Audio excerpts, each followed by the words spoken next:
Olá, este é o curso básico de Teologia da Prime Teologia. Faremos agora o estudo da terceira parte da escatologia, o estudo das últimas coisas. Antes de começarmos, é importante ressaltar que existe uma corrente teológica, estando bem difundida no Brasil, chamado de extincionalismo ou aniquilacionismo.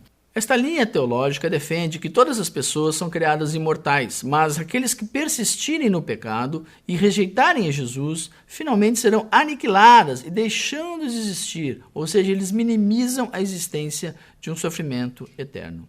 Embora eles reconheçam que o inferno é um local mencionado por Jesus, ou seja, literal, eles dizem que foi criado apenas para o diabo e os seus anjos. E a punição eterna mencionada por Jesus em Mateus 25 não é infindável.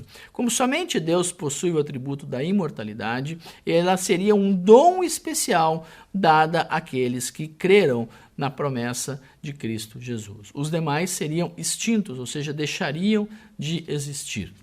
Os julgamentos futuros. Apesar desta linha tentar trabalhar a ideia de que não haverá uma condenação, a Bíblia é muito clara em relação aos julgamentos. Dependendo da linha teológica, as pessoas colocam diferentes aspectos do julgamento de Cristo em momentos diferentes da cronologia bíblica. Portanto, vamos lembrar que a Bíblia fala de vários julgamentos. A maioria dos seus aspectos estão relacionados com o que acontece na Terra e também com os eventos conhecidos como o arrebatamento, a tribulação e o milênio. Não estamos falando aqui de salvação. A Bíblia deixa clara que aqueles que aceitaram a Jesus Cristo estão salvos. Aqueles que rejeitaram os seus ensinamentos já foram julgados e estão condenados. João 3, 17 e 18 deixa isso bem claro. Vamos agora então conhecer um pouco melhor sobre a questão dos julgamentos.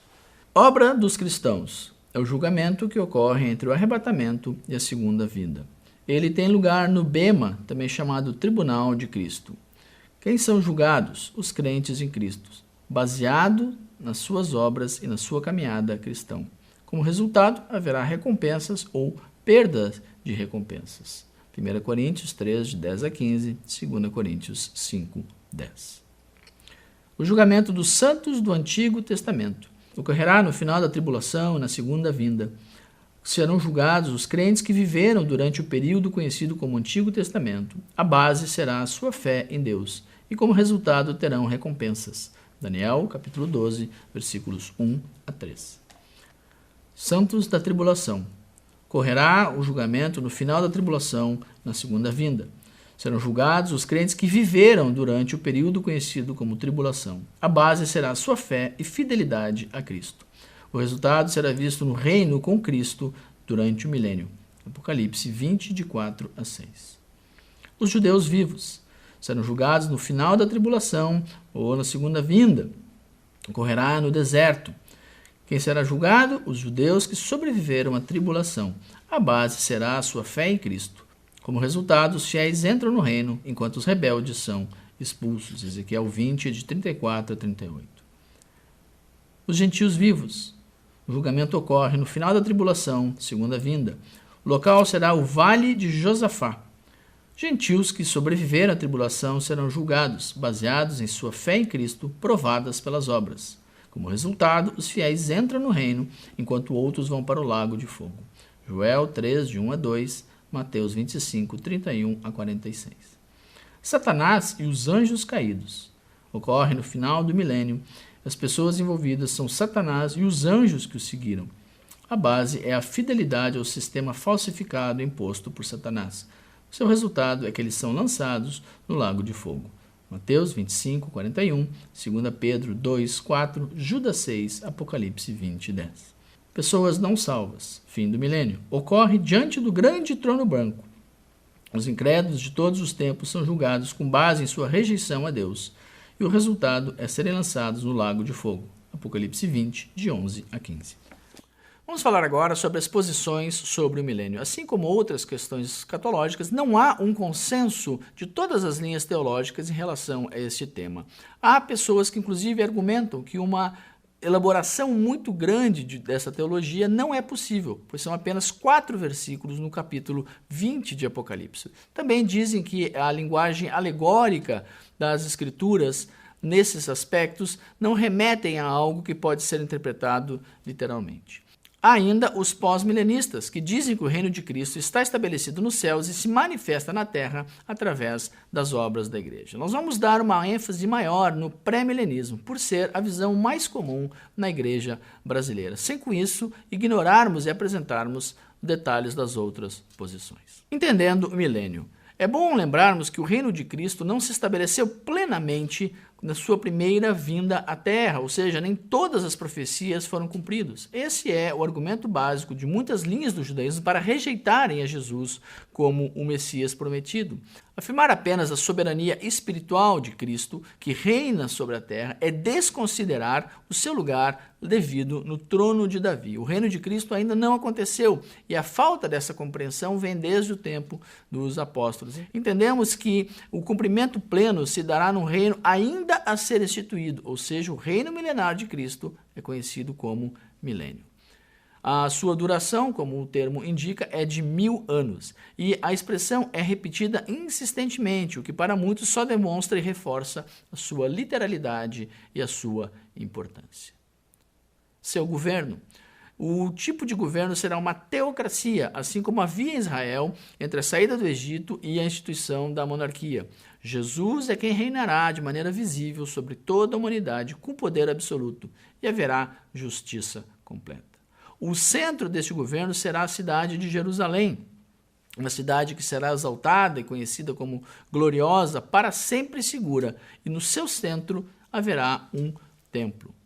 Seus governantes. A ideia é de um descendente de Davi, Jesus, o Messias. A autoridade das 12 tribos de Israel serão entregues aos 12 apóstolos. Haverá autoridades também para outros príncipes. A igreja terá algum tipo de participação neste governo.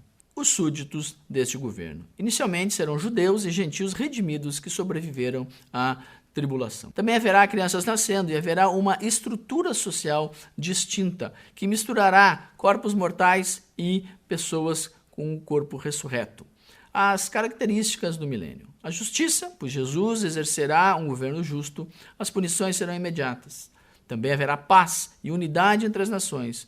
Jerusalém desfrutará finalmente da paz que desconhece e ela se estenderá por toda a terra. Prosperidade. A terra será próspera e farta de alimentos. Não haverá fome, pois até os desertos serão produtivos. Religião. O conhecimento do Senhor será amplo por toda a terra. E a existência desse templo em Jerusalém estará em funcionamento e haverá sacrifícios. Alguns estudiosos acreditam que esses sacrifícios terão apenas um valor memorial, enquanto outros acreditam que eles servirão de fato para uma purificação cerimonial. Também serão observados dias e festas segundo o calendário do Antigo Testamento. O pós-milenismo.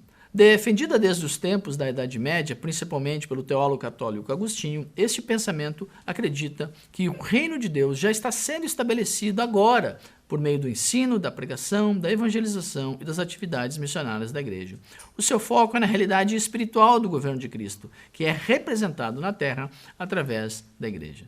Para eles, o mundo um dia todo será cristianizado e a consequência será um longo período de paz e prosperidade, a que eles chamam de milênio. O principal argumento desta linha teológica é que o governo do Espírito de Deus no coração do crente mostra que Cristo já reina. Também que a difusão universal do Evangelho, prometida por Cristo, tem que acontecer. Como isso ainda não aconteceu, cabe à igreja fazer com que este período seja pleno. Nos lugares onde o Evangelho chega, as condições de vida melhoram. Este é um pensamento bastante humanista, que remete apenas para um trono de Cristo no céu, de onde ele reina e governa. E a salvação vem para todas as vidas, mas sempre enfatizando o papel da igreja. Porém, esta visão não aborda as características e outros trechos da Bíblia a respeito do final dos tempos. O amilenismo. Assim como o pré-milenismo, a doutrina do amilenismo acredita que o reino de Deus está presente agora no mundo por meio de sua palavra, do Espírito Santo e das obras da igreja. Também é chamado de um milênio realizado, porque defende o contínuo crescimento paralelo entre o bem e o mal, no intervalo entre a primeira e a segunda vinda de Cristo. Seu principal argumento é que o reino de Deus é central na história bíblica, por isso não há necessidade de se esperar um reino numa época futura. A história, segundo eles, está se movendo para um alvo que seria a redenção total da humanidade. Apocalipse 24 se refere ao reino de almas que estão com Cristo no céu, de onde ele reina com sua palavra e seu Espírito. Passaremos agora a analisar o que a Bíblia diz sobre o novo céu e a nova terra. Os últimos capítulos da Bíblia remetem à vinda de um novo céu e uma nova terra, uma realidade completamente diferente da que temos hoje. Lá, o mar já não vai existir. E descerá do céu a cidade da Nova Jerusalém. Há uma série de detalhes ao longo do capítulo 21 de Apocalipse, mas podemos ressaltar que não haverá mais uma separação entre quem é judeu e quem é cristão. Essa cidade é esperada tanto pelos justos do Antigo Testamento, como aqueles que seguem a Jesus Cristo. A cidade de Jerusalém, tantas vezes chamada de prostituta e adulta no Antigo Testamento, agora é substituída pela Nova Jerusalém, também chamado de a noiva do Cordeiro. Ela é o tabernáculo de Deus com os homens. Se fizermos uma análise literal, veremos que ela mede 2.500 quilômetros de comprimento, altura e largura. É o suficiente, por exemplo, para se construir 8 milhões de ruas nas dimensões das que temos hoje. Poderíamos destacar alguns aspectos desta cidade santa. Não haverá mais maldições, viveremos em uma santidade perfeita, pois o pecado já não existe. Nela estará o trono de Deus e do Cordeiro. O Senhor exercerá um governo perfeito. E a partir de lá sairão todas as decisões, pois é onde se encontra o centro do governo divino. O Senhor fará desta cidade a sua própria morada. Ela é composta de elementos que simbolizam tudo que há de mais precioso na terra. Nela estará a glória de Deus. Nela não haverá noite. A luz do Senhor a iluminará. Ela será o centro do reino eterno e iluminará os povos de toda a terra que trarão a sua glória. A Bíblia encerra com uma promessa que traz esperança ao cristão de que a terra, na sua atual forma, passará, mas não aponta para o vazio, para o nada do além-túmulo. Pelo contrário, oferece no final a promessa de que a graça do Senhor Jesus é para todos. Concluímos aqui a terceira parte do ensino de escatologia. Chegamos ao final do nosso curso e gostaríamos de agradecer a sua presença. Através das apostilas e das videoaulas que podem ser vistas e revistas, você poderá aprofundar o seu conhecimento. Em nome do Prime Teologia, muito obrigado.